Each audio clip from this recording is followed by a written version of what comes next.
Yeah. Then we're gonna start getting Well, into the particulars hi. of it. Oh, hi. Hi. Well, this is like the Digentech meetup for February/March first, March 1st.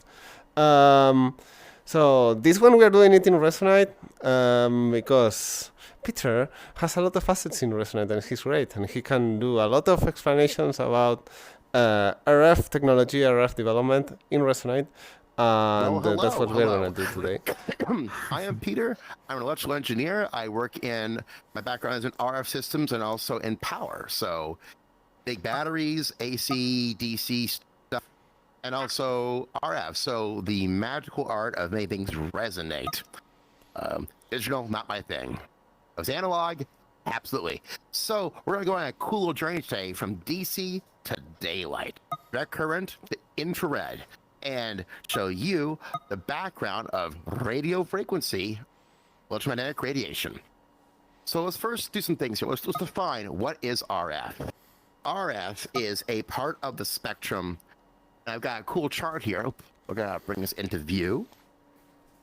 It's large. Oh boy. Oh bother. I got it. We got this. We're gonna zoom in here. And can I not, please? Thank you. Don't do that. We're gonna go down to here. This right here is the RF radio spectrum. So this is kind of cool. It covers down here things in the kilohertz range. In fact, ironically enough, around 3 kilohertz, which you could hear. It was audio, not like EM waves. All the way up to 300 gigahertz, which is, well, low infrared. And then into visible light, which is, well, daylight. The old terminology of DC to daylight is that kind of terminology. So we're going to go into this little orange section here and go a little journey across all of these parts of the spectra. Some words to understand. Megahertz, kilohertz, gigahertz are all metric size systems for cycles or frequency. So a cycle per second. And that's a measurement of how many times you get an inversion of a wave per second. Peak to peak measured usually. So let's go on a little journey. We're gonna bypass the really low stuff because it doesn't even apply to anything we do, and it's so fringe and unused, it has no bearing on practical uses for us. We are going down here at 300 kilohertz because 300 kilohertz to 3 megahertz is medium wave ish. So see this big blue section right here? That's the AM radio band. This is 640 kilohertz AM talk radio, KFI, more stimulating talk radio. So that's where that belongs. AM is, well, it's a sense of amplitude modulation. We'll get into that later on. But the AM radio band is there. And we've also got ourselves things like the 160 meter ham band and tons of RF spectral use. Now, this little chart is used by the FCC and other places around the world to help coordinate because RF is a limited resource. Only so much you can stick around the air. Now, for example, you can run more cable lines for coaxial cable. You can run more fiber optic lines for fiber optic internet to have more channels. But if someone's on some of these frequencies and these bands, if someone's on that exact frequency, function around the entire world, almost nobody else can. They kind of just hog the space. They kind of jam the rest of the world. And that's important because those frequencies can go around the world. More on that in a moment. We're going to go now to HF. HF is where the fun begins. Also known as high frequency. This band is where things can go around the world. Now, we're going to draw a little picture here. I'm going to do this so you can see me easier. Kind of like a background. Here is the Earth. Okay. Here is the ionosphere around the outside of the Earth. And here we got a little person right here. Line of sight says that things can be blocked by the Earth, right? But some things will actually bounce around the Earth. There's a thing called the MUF, or maximum usable frequency, and the MUF determines functionally where you transition from around the Earth to go out into space. So in the HF band here, things just do this. They kind of bounce off the ionosphere, kind of bounce off a mirror. Imagine there's a mirror here and a mirror here in a ball. And go bunk, bunk, bunk, bunk, bunk, bunk, bunk, bunk, bunk. And depending on the exact frequency, it might bounce really aggressively like this. That's like 10 meters, and also the CB band. Some, like 160, bounce far more coarsely around the Earth, and everything in between. So down over here near 160, and 80 meters in this case over that corner, you're going to have a far more coarser bounce angle.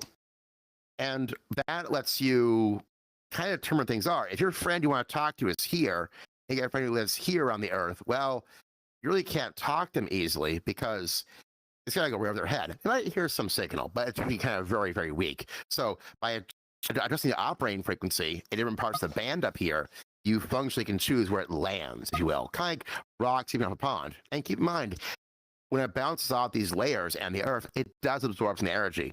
So it can't go around infinitely, but you can get the opposite in the world and on surprisingly little power. Now, above the muff or max musical frequency, things do this. What was that noise? Okay. Your person here, that RF will go right into space. In fact, it just does this. It just radiates out of space like this. And just goes out of space. That's it. And so above that frequency, satellites can talk to each other. You'll go to a satellite that's up in orbit up here somewhere, and it can blanket back down, repeat back down, and cover a really wide area. Starlink, for example, is a good example of that. Or honestly, I have radio satellites, weather satellites. They all do the same thing. Now, this of course has some delay in it. If you're on Starlink, you'll know that quite well. But that's a cool thing called the muff, and it delineates 2 points in the spectra where things change drastically. Above the muff, things are the same. Below the muff, they're all kind of the same. Those 2 categories. And HF is where that muff starts to change. So AM radio can go around the Earth. The AM radio band can go around the Earth because it is naturally below the muff. What's the muff usually? Around 30 to about 100 megahertz. It's a range, and it can depend on the time of day, how hot the Earth is, the ionosphere, and how much solar radiation there is, and other patterns. And so it's not exactly a defined frequency, but it's a range. And out of the entire spectra, it's a pretty narrow range where it kind of shifts around, but to us, pretty large, how we use it in practice. So yeah, CB radio can go around the Earth too. Well, not as well as AM. And so yeah, that's the muff. So inside of here, you're going to see all these little color pieces. Anytime you see like a dark green, like right there, that's a ham band. If you're a licensed amateur radio operator like I am, you can use that if you have privileges there. So there are parts across this playground of spectra. If you're a ham, you can just tinker with it, and it's so much fun. Little places here and there and there. So now we established what the muff is and why it's important and what HF is. Let's go into something called VHF, very high frequency.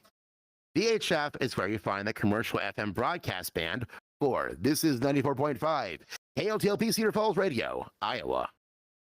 I used to work for them back in college 15 years ago. Help, I'm old.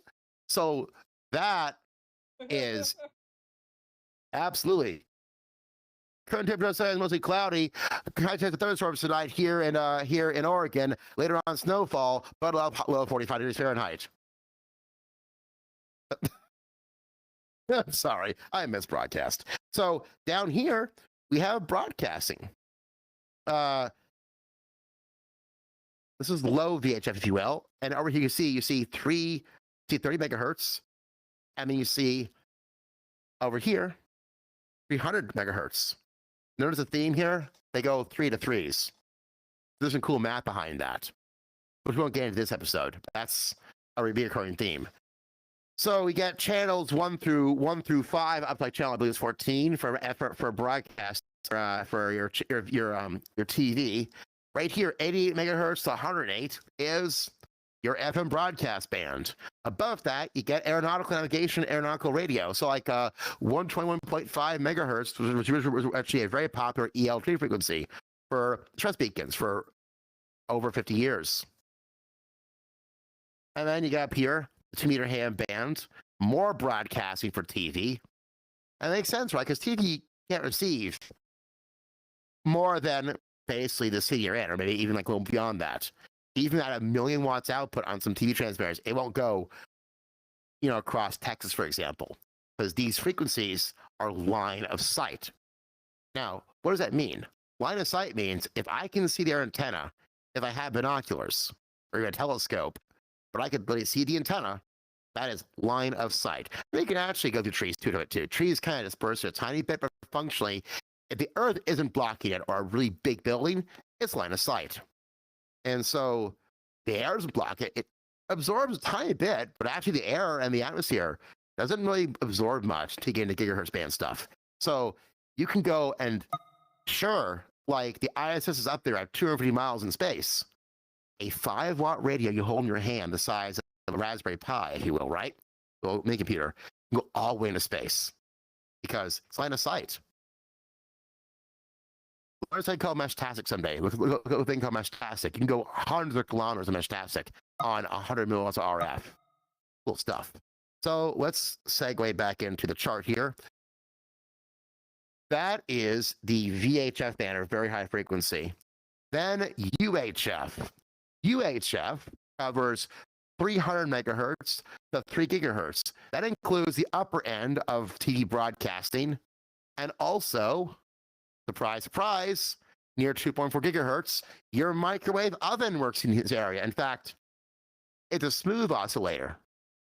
It moves in space with minimum waste and maximum joy. It also cooks your food too. This is a magnetron. And this magnetron works on 2.45 gigahertz. Its resonant frequency is determined by the size of the inside parts. That's the whole thing in physics in itself. But this is a magnetron. Don't eat the beryllium oxide. It's bad for you. And so magnetrons that are used to cook your food work in this band. We like to say above around 900 megahertz or so is the microwave band. That's still very much an interpretive definition. There's no real actual definition of microwaves beyond a loose definition like that. So yeah, UHF band includes Wi-Fi, your wireless 2.4 gigahertz Wi-Fi band, microwaves, Bluetooth, your dongle for your Steam VR trackers. That's all the microwave band, the UHF band, I'm sorry. Then if we segue up a little higher, we're going to go into the, I call this thing, it's called the SHF and UHF and the SHF and EHF bands. So we're going to go from 3 gigahertz all the way up to 30 gigahertz. This is where we start losing common technology being lost. You see a lot of things being used here. There are allocations that are kind of weird, and they're not things as a general public here would see being used. So down here, we've got at 5.8 gigahertz, we got ourselves the high-end Wi-Fi band. You got 5.8 gigahertz and 2.4. It lives up here in SHF. You also have things in the multi-gigahertz range. For example, 10 gigahertz all the way up to around 12 gigahertz or so is commonly used by satellite services like DirecTV and things of that nature. Like a satellite dish. Yeah. And then even higher up there, around 60 gigahertz. Actually, I'm sorry. Well, it's 24 gigahertz, which is for parking radars sometimes. And it's just a bunch of like small little things that are kind of like obscure. Then up the last part of the chart will be closer to daylight. 30 gigahertz to 300 gigahertz. Things of this nature, the wavelength of things are millimeters. They are, the ups and downs are tiny. The antennas are tiny. Everything's tiny in this department. And they're also hard to make transmitters too. They're hard to make accurate and stable. But for example, there's an ISM band at 61 gigahertz. You know what it's used for? Your wireless adapter for your Vive. Look familiar? And that's why it won't go through walls at all. It goes, that wall's a brick wall to you. That's why you put your hand from the adapter, it's working, because at those frequencies, your hand absorbs enough energy to stop RF. I can confirm. Snur can confirm here, definitely. Like, I guess if I put my fingers on top of the antenna here, like there it goes. Like I'm moving my head around, it doesn't receive any signal. In fact, some of these bands up, the microwave bands up here, rain will cause problems. What adapter? Alright, here we go. And so that's that part of the spectrum. Vive wireless. The OG little like horn shaped thing, yeah. Yeah. Now, we saw that this ends here at 300 gigahertz. Well, that's infrared. Spectrum is a continuum. What's cool about this is that when you get into the higher RF ranges, it's just light. But what's light? Just really high-end RF. It's a spectrum, man. But it's kind of cool. So a lot of things, in fact, the funny thing is, you can take various kinds of plastic, put it in front of an antenna, and it'll optically bend RF. They're called dielectric antennas, and they're an entire science in themselves. You can put like a horseshoe or a horn shape piece of plastic, not metal, plastic, in front of a RF transmitter, and it'll bend the RF after the lens. This is voodoo magic. Is it really, though? We're just taking what we use for glass optics and just bring it down the chart some more. At the end of the day, it's just RF. Light's just RF. Oh, EMF, automotive energy. So that's the spectrum chart. We're going to reverse this. I have a nice blackboard to work with back here. We're going to show you all some antennas to you. Now, let's go from DC at daylight. Let's go down here and check out an AM radio antenna and why and how it works. Now, forgot something really important. FM and AM. Well, what is modulation? So, there you go. I got an example right here. This is AM. Amplitude modulation. It works, as it says in the... I got the right tool here, put that on the shelf, put the elf on the shelf. AM, same pretty cool. You see how there's these, this is the same distance per each peak, right? This to here is the same, right? Well, thank you, sir. Thank you, even better. Bigger background there. Even better, thank you. So this is the same frequency, F, right? Because this is here, that to there, it's all the same, right? We've already established that. Now, watch this cool stuff. But look at this. The amplitude of here's a 0 point here. The amplitude here is half that of here. And this is even less, right? So this is a slope, right? AM is something really cool. It changed the amplitude of the signal to encode data or voice or picture or anything. And so, pardon me, the louder you get, or in this case, the frequency it encodes at, creates what's called an envelope. Notice here, I got a sine wave. Look at that. That's a sine wave. I've got one wave riding on top of another wave. Well, that's obviously way lower in frequency. Possibly even audio, right? FM does frequency modulation. So as you've got a higher and lower, say you got an analog wave here, you got yourself this, and more like that. Yeah. So if you got an audio wave here, you're putting it into the signal, this will go lower in frequency, that'll go higher frequencies. So it correlates, it encodes a sine wave based upon a frequency. So we know that the higher frequencies above a certain normal equals a higher voltage than or a positive voltage on this external sine wave. This is a lower voltage or a negative. You can encode either ones and zeros as frequency shift keying, FSK. You can also encode analog. In this case, actually is FSK. This only has two states, low and high. Normally, it's proportionally linear, and it changes in its analog in variability. But for our purpose here, it doesn't matter. That's FSK, and FM are very similar. One's binary, one's linear. And those are two kinds of modulation. So let's take a little dive here into a good example of an antenna that runs AM and how it is in wavelengths. Now, if we come over here to this giant doghouse thing, minus Snoopy and his bombardiers, I'm gonna just remove the hut here. Yeet. And this is an AM radio transmitting tower. This entire thing from the waist up is the antenna. In fact, if you ever were to touch this in real life, you'll probably die or get really badly burned. In fact, by the way, oh, ow. Stop that. I'm done with you now. Good boy. This is actually an insulator. So between here and here, this is that ground. It's grounded to the ground and the ground and the ground.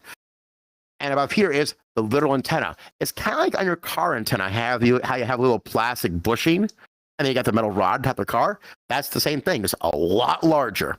And so it's called a mast radiator because the mast or the tower radiates versus being like a clamp on antenna.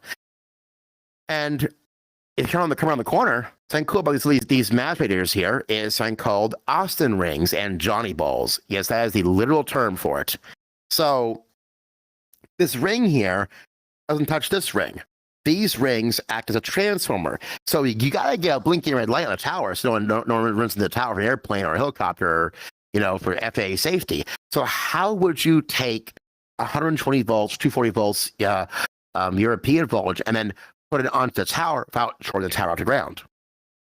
Transformer, an isolation transformer. These are a coil of wire, one right here, and then one right here, and they couple AC power from here to there without coupling the RF off the transmitter. Now, that's all fine and dandy, but then what if lightning hits the tower? This is a giant stick in the air. It's going to attract lightning so quick. Well, the gap between these points is larger than the gap between these points over here. So out of the 2 points it can arc over, it's going to want to go across these balls instead. Spark gap. But Peter, what about this antenna connection here? Wouldn't that go back in and blow up the transmitter? And great answer. This is an inductor. Inductors pass low frequencies more than they pass high. That's a big math thing. But in function, this acts as a short circuit or close to it, to the frequency this antenna works at, about 1 megahertz or so. But it acts as an open circuit, or functionally it does this. Wherever there's an RF lightning strike, it's just not there in circuit. Because it's not there because it's an open circuit by it being a process of conductors work. Of the two options were to arc through, it'll just spark the gap and put lightning to ground. No problem in the slightest. And that's how this little loop works here. It's fascinating. It acts as a surge arrestor. All this is a low pass filter. I get 5 like a subwoofer in your car. Okay. And of course, inside this shack, we got our tuning coils, inductor capacitors, that kind of stuff. But I want to show off the antenna as a radiator. Here's capacitors, inductors, the coax, and the transmitter. Now, on the other far end of things, an FM radio antenna. This is an antenna called a quarter wave spike. It is similar to a dipole. In this case, it's only half a dipole. It's quarter waves instead of a half wave dipole. This right here, these little things called radials, they're functionally ground. Well, on this antenna, it's ground too. In fact, if I do this on this antenna, I'm going to, pardon my millennial speak here, I'm going to riz up the tower. We're going to carefully raise this thing up. We're going to see something beneath here because it's kind of cool. You notice these metal wires? Those are called ground radials. This creates a really good, solid ground that is functionally the opposite of the antenna. But a ground antenna doesn't work properly. They need to counterpoise or a ground. And so, because you can't always put a ground that's huge on a tower for a smaller antenna, you create your own ground using counterpoise. And that's what these things are right here.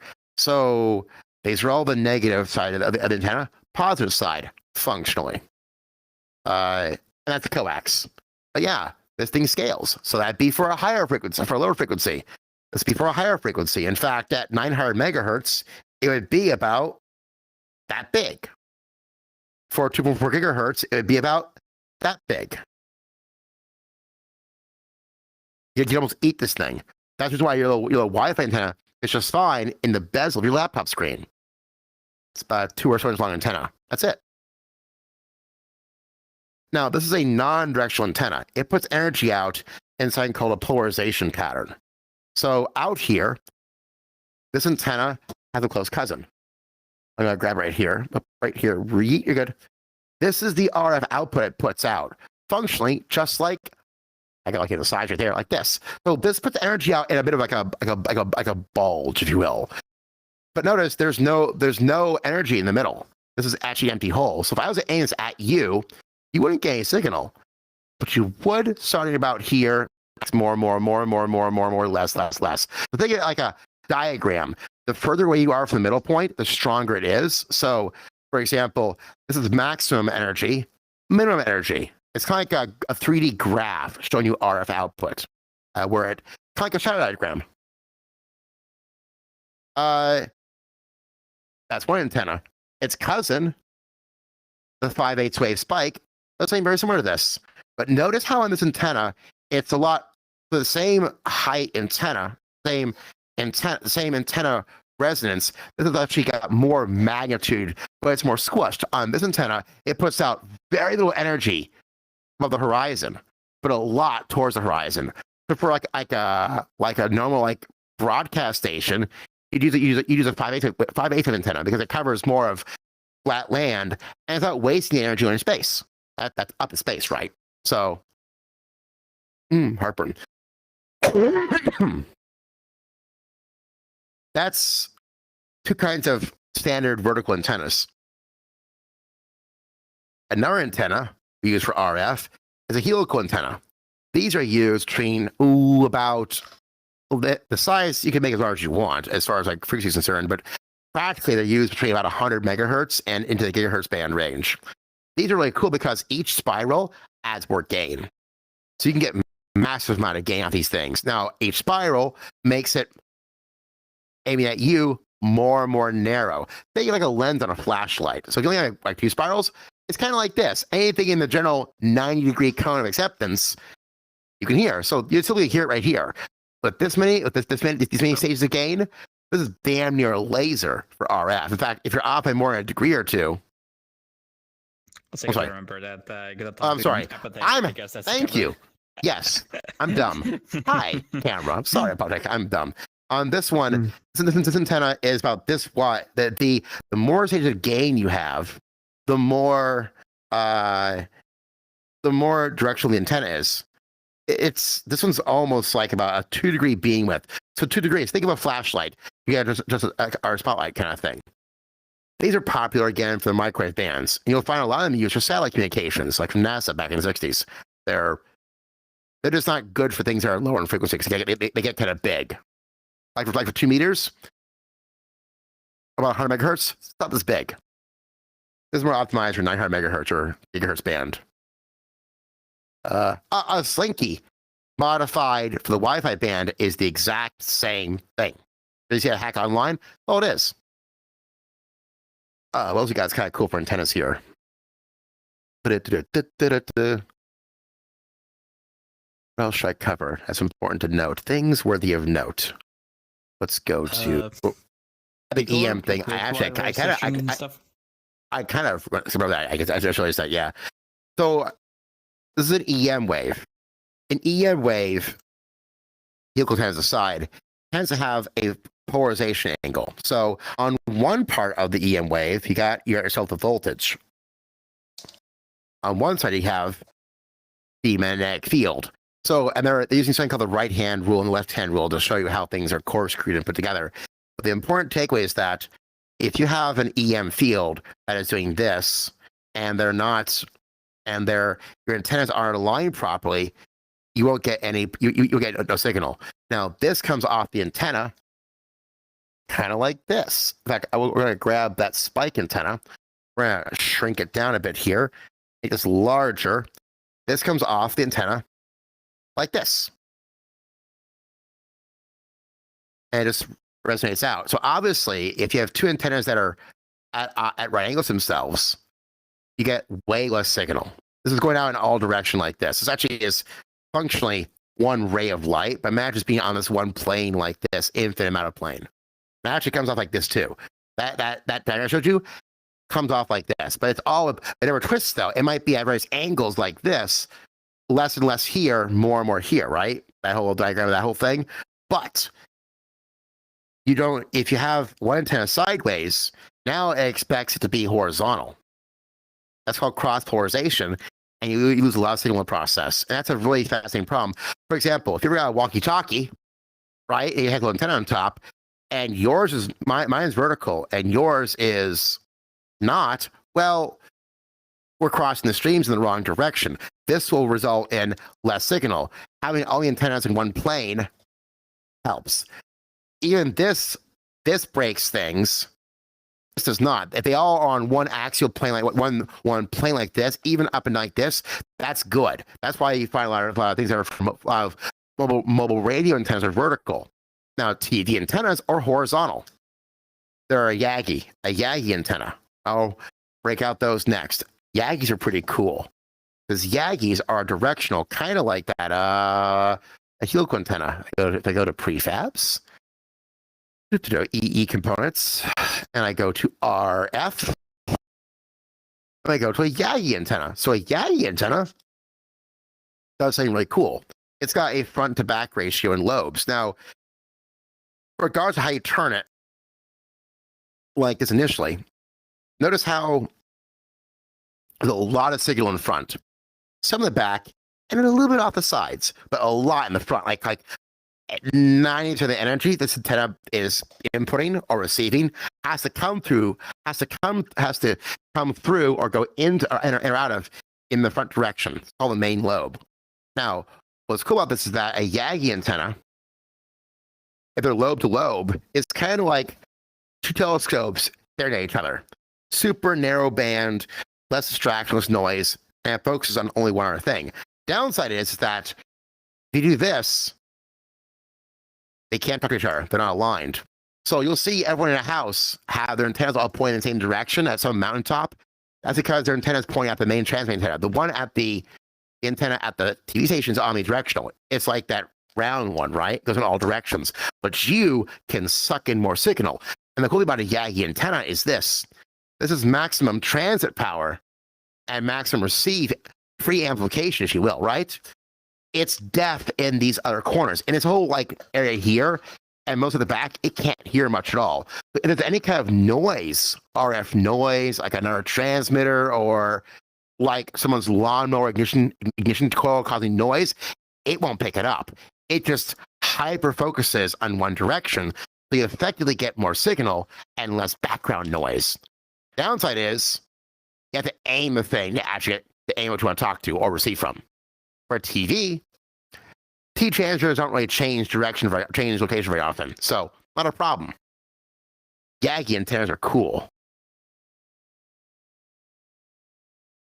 And yeah, and that's basically your antenna theory. And antennas, there are thousands of kinds of antennas. There's patch antennas. There's, we're not going to get into microwave dishes at all, because microwave dishes are their own weird ball of wax, and microwaves themselves are crazy. I mean, waveguides themselves are a thing. But here, even on this magnetron, this little tiny nipple on top of here, this is the antenna that transits into a box of metal called a waveguide. That length from here to here, little secret, that length in a microwave is 1/4 the wavelength. Here to here. That's the ground plane. That's the antenna. Same exact thing. All it is. It's the antenna in a metal box, so it puts all the energy one direction on a waveguide. Very simplified, but same kind of concept. Yeah, everything in RF has this concept of length associated to it. Lower the frequency, bigger the thing has to be as far as registers are concerned. Yeah. Last part of this lecture will be about RF safety. And this is a really important topic because people are a bit. Actually, I might as well, since I'm kind of ahead schedule here a bit, I want to show off to you some examples of an actual RF antenna. here is, I don't know, Pona, can you see the whole thing or no? Or is that too close? Are you able to see the whole thing? Yeah, cool. Yep. So this is my dipole antenna, my ham shack where I live. That's ignore the little box there. That's the feed line. It goes all with this coax cable and up this box in the middle. That box going in each direction, you're going to see, are 2 wires. That's coax coming in, and out left and right is a dipole. Now, that's for the HF ham radio band. As they established, lower the frequency, longer the antenna. That antenna is about 80 feet long, horizontal across the backyard. Nope. And in the same regards, on the inside of the antenna box is this. That comes in from the outside through coax, through some lightning arresters, and it goes into the radio. That's common gear for ham radio for an HF antenna. This little radio you see right here, not that TV, that right there, a little 100-watt radio, that can go and talk to almost anyone on the planet. Most days of the week. Everyone there's like massive sunspots. That just sucks. Yeah.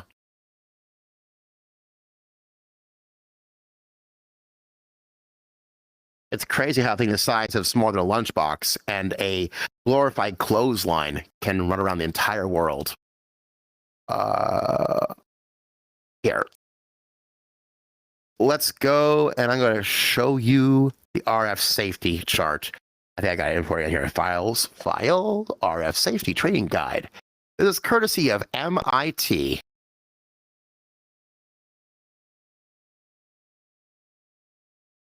I'm gonna put this off to the side so I can get away from all the excess stuff there. So, really important thing is this. Thanks. RF can hurt you. It's also pretty damn safe. The amount of RF as a consumer you can get access to in most gear is very, very safe.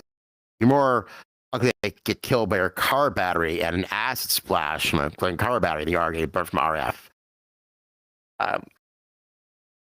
There are some things to keep in mind here, and it's right here. So we've already established down near 0 hertz DC, and obviously 300 gigahertz here is damn near daylight, right? DC daylight. Well, it's funny. Below 100 kilohertz or so, and this is a continuum, right? It's not those sections and parts. Below 100 kilohertz, you've got induced currents, basically getting shocked. Things progress between beyond 100 kilohertz to around 10 megahertz or so. You get induced currents and some heating. So you're getting into the range of your microwave oven. So it's deeper into the muscle tissue. Then in the range between 10, you get heating. In the range between 10 megahertz and 10 gigahertz, you get direct heating. Basically, muscle mass, that kind of stuff, based on resonant frequencies. And then above that, surface heating. Only your skin gets heated up. And above that, well, you get into, infrared. Suntan. Just light. Well, I can give you can burn you. So That's cute. DC to daylight is light. Sorry, we're streaming. That's okay. So DC to daylight is light. So really, here is how RF can hurt you. It can shock you. It can burn you. No more than a heating lamp can, or, for example, a soldering iron, or a laser, or a candle. It's just heat. So people ask the question, well, how can RF give you cancer? It really can't, beyond one very fringe example. Here's how it would if that's actually an issue.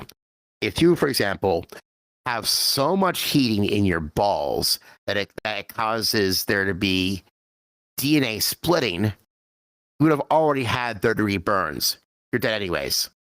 So the problem is irrelevant. But you can definitely cause elevated temperatures, can cause beyond 100 plus degrees Fahrenheit. We're talking 120 or so. So pretty hot, uncomfortably hot. You would know. Can start to cause DNA during replication, can cause errors in DNA replication. Errors in DNA replication.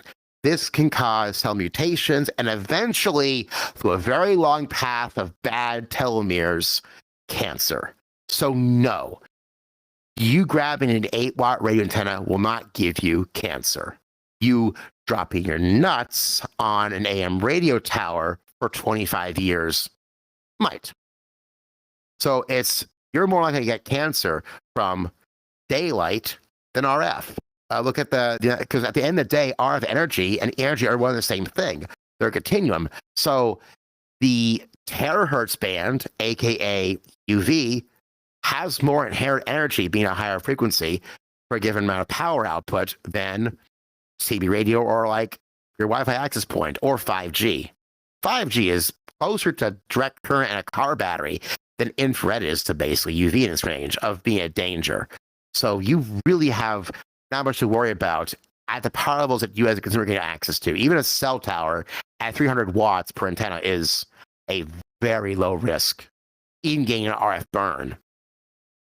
So, and the inverse square law is a really cool thing. As you go further away, energy drops off proportionally quite rapidly. So you run into an issue where you don't have to worry about RF. You just back by 10 feet. Problem solved.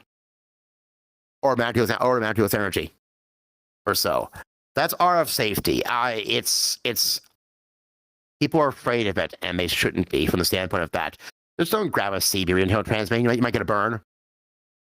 No more, you might get a burn from a hot stove or a soldering iron.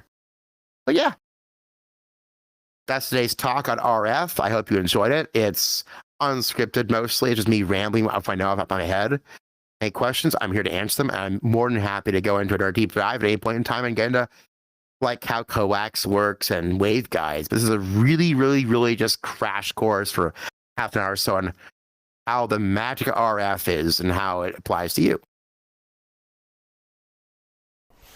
Okay. Yeah, Hi. there we go. Okay. Hi. Am I streaming my viewpoint? Yeah. Okay. Yeah. Well, okay. Yeah, that was my VR is back. Okay, good. That's cool. Well, that was the main part of the meetup that we wanted to give, like the lecture for Peter. I hope you guys really liked it. It's really nice. We have a lot of more meetups planned, more casual meetups in VR chat. We want to do more meetups in Resonite as well. If anyone wants to give any kind of technical lecture or lecture about something you think other people might find interesting, just contact us. Join our Discord server. We have a lot of very interesting people doing interesting stuff, collaborating with each other. And now I think we're gonna just hang out for a bit here, or we're gonna go to VR chat maybe. In VR chat right now we have a small meetup going, and they're looking at this on a stream basically. So hi, yes. Hi guys.